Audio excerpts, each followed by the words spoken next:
Hello, good morning students. तो आज हम लोग लास्ट पार्ट पढ़ेंगे चैप्टर 3 का। इसमें हम लोग 3 चीज़ें पढ़ेंगे।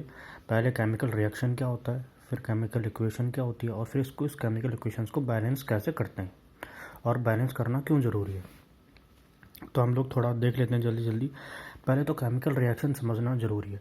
देखो, केमिकल रिएक्शन केमिकल चेंज की वजह से होता है। इसमें 2 पॉइंट मैंने लिखे। जब किसी उस केमिकल रिएक्शन में अगर कोई कंपोनेंट चेंज हो रहा है, उसका कंपोजिशन चेंज हो रहा है, तो हम लोग बोलेंगे केमिकल रिएक्शन हुआ है। जैसे अगर हम लोग पानी को उबाल दें तो क्या बनेगी, भाप या स्टीम, है ना। लेकिन ये केमिकल रिएक्शन नहीं है। क्यों? क्योंकि इसमें केवल फेस चेंज हुआ है, इसमें कोई नई चीज़ नहीं बनी है। भाप नई चीज़ तो है, लेकिन इसका फार्मूला भी वाटर होता है और इसका फार्मूला भी वाटर होता है। नई चीज़ तब बनेगी जब इनका फार्मूला चेंज हो जाए। तो ये बहुत डिफ़िकल्ट होता है कि केमिकल रिएक्शन हुआ है या नहीं। तो उसके लिए कुछ हमें चीज़ें दी गई हैं। मतलब किसी का कलर चेंज हो जाता है, किसी का गैस, किसी रिएक्शन में गैस निकलती है। अभी देखो, जैसे हम लोग एक तुमने एग लिया, अंडा लिया। अब अंडे को जब तुमने उबाला तो पहले तो वो लिक्विड था, और लिक्विड में येलोइश लिक्विड था, येलो था उसमें कुछ कुछ। लेकिन जब तुमने उसे बॉईल कर दिया तो वो एग कैसा हो गया, सॉलिड बन गया। और उसके ऊपर क्या, कैल्शियम कार्बोनेट जो होता है वाइट कलर की, वो लेयर जम गई।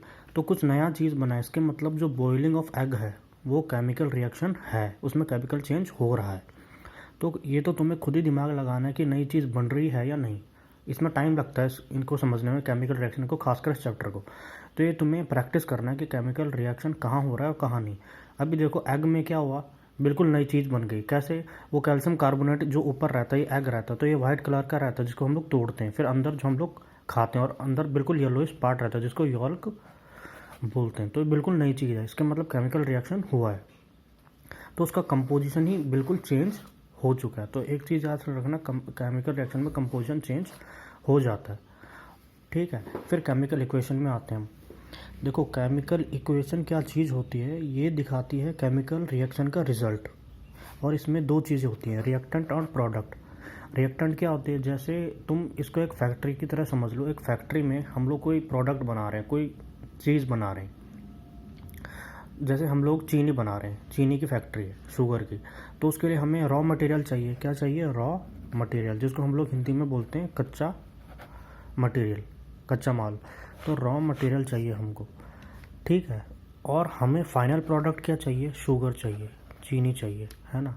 तो गन्ने, रॉ मटेरियल क्या होगा इसमें? शुगर केन होगा, गन्ना होगा ना, शुगर केन। या बाकी और भी होते हैं, जैसे खजूर का भी होता है। तो शुगर केन हो गया, तो शुगर केन से हमें चीनी बनानी है।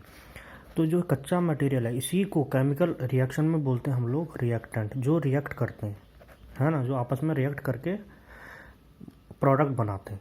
और शुगर जो है, इसको बोलते हैं प्रोडक्ट, मतलब जो नई चीज़ बनती है। क्या नई चीज़? न्यू सब्सटेंस, उसको हम लोग बोलते हैं प्रोडक्ट। तो इतना समझ में आ गया। तो जो तुम्हारी केमिकल इक्वेशन है, केमिकल इक्वेशन, उसको हम लोग लिखते कैसे हैं? रिएक्टेंट को हम लोग लिखते हैं लेफ्ट साइड में, और प्रोडक्ट को लिखते हैं, जो नए प्रोडक्ट हैं, राइट साइड में। देखो देखो, इनको रिएक्टेंट बोल क्यों ना, क्योंकि रिएक्ट कर रहे हैं, मतलब आपस में कुछ इनमें रिएक्शन हो रहा है। कुछ ये नई चीज़ फॉर्म करने के लिए आपस में कुछ इनमें, इनके मॉलिक्यूल्स के बीच में रिएक्शन हो रहा है, इसलिए इसको रिएक्टेंट। इसको तुम एक तरह से याद रखने ना, ये रॉ मटेरियल है।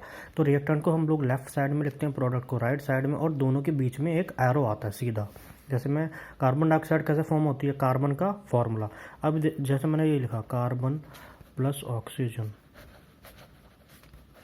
कार्बन डाइऑक्साइड, ठीक है। तो अभी ये केमिकल इक्वेशन किस फॉर्म में? वर्ड की फॉर्म में। इसको हमें सिंबल के फॉर्म में लिखना है। तो कार्बन का सिंबल क्या होता है? सी। अब इन दोनों के बीच में रिएक्शन होता है तो प्लस आएगा। ऑक्सीजन का क्या होता है? ओ होता है सिंबल। लेकिन एक चीज़ याद रखना, ये जो ऑक्सीजन है वो मॉलिक्यूल के फॉर्म में एग्जिस्ट करती है, सिंगल एटम के फॉर्म में एग्जिस्ट नहीं करती है। तो हम लोग O2, जैसे मैंने पहले बताया था तुम्हें। कार्बन कैसे एग्जिस्ट करता है? सी के फॉर्म में, है ना। कोयला हो गया तुम्हारा कार्बन। ऑक्सीजन O2 के फॉर्म में। तो अब हमें ये सिंगल एरो जो हुआ वो हमने लिखा और यहाँ लिखा CO2। तो इसमें कार्बन क्या है, रिएक्टेंट, ऑक्सीजन भी क्या है, रिएक्टेंट। ये दोनों ही रिएक्टेंट्स हैं। और नई चीज़ क्या मिली हमें, प्रोडक्ट। ठीक है, तो जो हमें राइट हैंड साइड में हम लोग ने क्या लिखा, प्रोडक्ट, लेफ्ट हैंड साइड में रिएक्टेंट। और 2 या उससे ज़्यादा रिएक्टेंट हो सकते हैं, लेकिन अभी तुम्हारे क्लास में केवल 2 ही हैं। तो इसमें 2 रिएक्टेंट और दोनों के बीच में प्लस साइन है। और एक चीज़ याद रखना, रिएक्टेंट और प्रोडक्ट के बीच में किस चीज़ का साइन है, प्लस का। यहाँ तुमने रिएक्टेंट लिखे, यहाँ एरो आएगा और यहाँ प्रोडक्ट आएगा। ये चीज़ ध्यान रखना। यहाँ पर रिएक्टेंट जो भी प्लस साइन आ रहा है यहाँ और यहाँ तुम्हारा प्रोडक्ट एक भी हो सकता है और उससे ज़्यादा भी हो सकता है, 1 और मोर।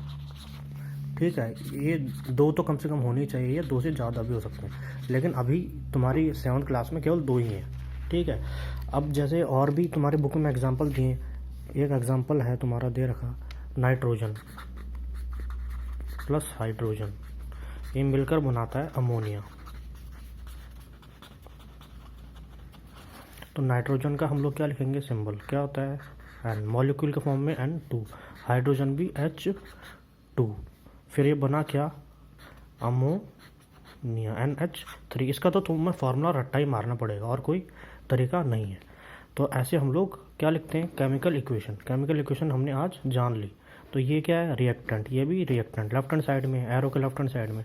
ये क्या है, प्रोडक्ट। तो जो रिएक्ट हुई, जो रॉ मटेरियल था वो क्या था, नाइट्रोजन और हाइड्रोजन।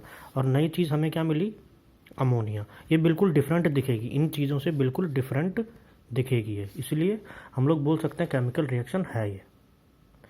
Thank you.